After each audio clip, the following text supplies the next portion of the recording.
Well, there's not supposed to be any precipitation for the rest of the day, but somehow I don't know if I believe that, especially since I'm walking into this.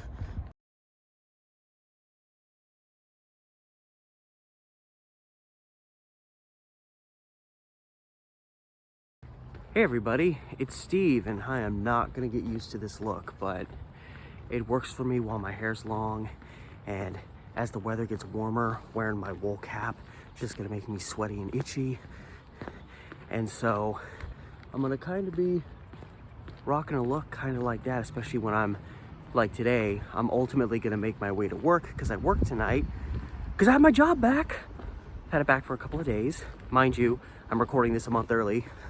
But anyway, so yeah, I got to work my first day back and I just let the hair hang, and every time I had to bend forward, couldn't see anything. So starting to pull the hair back, and hair's probably I'm probably more or less gonna be sporting this look till I get the nerve to go to a place and actually get my hair cut again professionally, which will happen when, not just when I feel safe enough doing it again, but when I decide to just not be so lazy about it. I kind of want to make it to May, because then it will be 2 years. And, you know, guys are into weird goal achievements like that. Anyway, today is April 15th, 2021.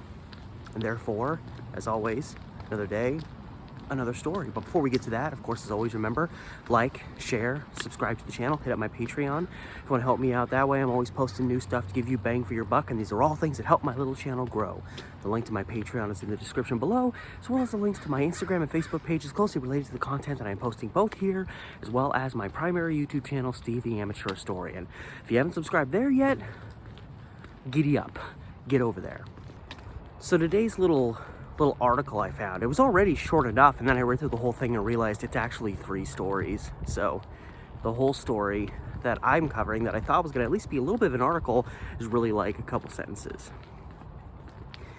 And initially I thought it was another one of those stories where it's like, oh, this is just being exaggerated for the sake of to give the press a little something to post. This couldn't have happened. But it's really, it's kind of a mixed bag. It is a believable story, but at the same time, you know, it involves a school, a small school, and if the school had as many pupils as the average in-city school would have, this story never would have taken place. And what I'm most interested about is, like, was there actual record keeping being done? So here's what I'm getting at. So in the town of Liberty, Oregon, which I've never heard of, so I have no clue where it's located. It's probably, you know, small town, maybe Southern Oregon, maybe Eastern Oregon, maybe it's near the coast. I really don't know. I don't think it's near the Portland area, because I feel like I would have at least heard of it at least once. I know where Liberty High School is in Oregon, but not where the town of Liberty is. But anyway, on this date, you know, many years back, the elementary school there in Liberty staked the claim to setting a record of the fastest successful fire drill conducted, in terms of how quickly from the moment the fire alarm went off to everybody being definitively shown to be outside. Now, here's where it's like a little kind of is that there was only 90 kids that went to the school, whereas, like, you know, my elementary school, and I lived in an area that was just peppered with elementary schools, so none of them really had a lot of kids, but being in the city, like, probably still at least like 120, 150 kids in just my elementary school. And this would have been a small town with their own elementary school. And I remember in the 90s, when I was doing fire drills back in elementary school, there never seemed to be, I mean, obviously there's an objective. You know, the idea is to get people out as quickly as possible, because if there's a real fire happening, you know that you're getting everyone out before the fire potentially endangers someone. But that being said, there still was always such a kind of casual demeanor about these fire drills. Like, even as young kids, like, we knew there wasn't really a fire going on. If the alarm went off and there was no prior announcement that they saying, we're gonna be doing a fire drill today, like, then, yeah, we'd be like, uh-oh, this is different. But it was always because the objective of a fire drill isn't just getting people out in a good amount of time, but it's also about practicing, you know, organizational patterns, practicing, you know, making sure that you are getting everybody together, getting them lined up however you organize your students, and then having them exit the building in a particular route that is not just the quickest way out of the school, but also the safest way out of school. So there was always kind of an attitude that we didn't really need to get the drills done that quick, because it was more important for us to kind of understand and have it kind of engraved into our minds what we were supposed to do. You know, develop habitual behavior so that when the alarm unexpectedly goes off, we instinctively as kids know what to do next. So that being said, like, I don't even know, I find it interesting alone, just the fact that this was apparently a thing, that apparently records were being kept in terms of how quickly schools could successfully pull off these drills, which seem to not only defeat the purpose, but I'm also like, who's gonna verify these results? You know, this little school out in the middle of nowhere could do their drill and they could have done it in 70 seconds, they could have done it in 40 seconds. They say they did it in 42 seconds, which apparently was a record. A record set against what? I don't know. But I'm like, was there somebody there, was there an objective body there monitoring this thing that could verify their 42-second count? Or was it just they did a fire drill and then someone calls in and is like, oh yeah, it was 42 seconds. What was the verification process of this? Any school could just say that. It would be to their advantage to say that, because it'd be like, look at us. We're a school that knows how to evacuate kids.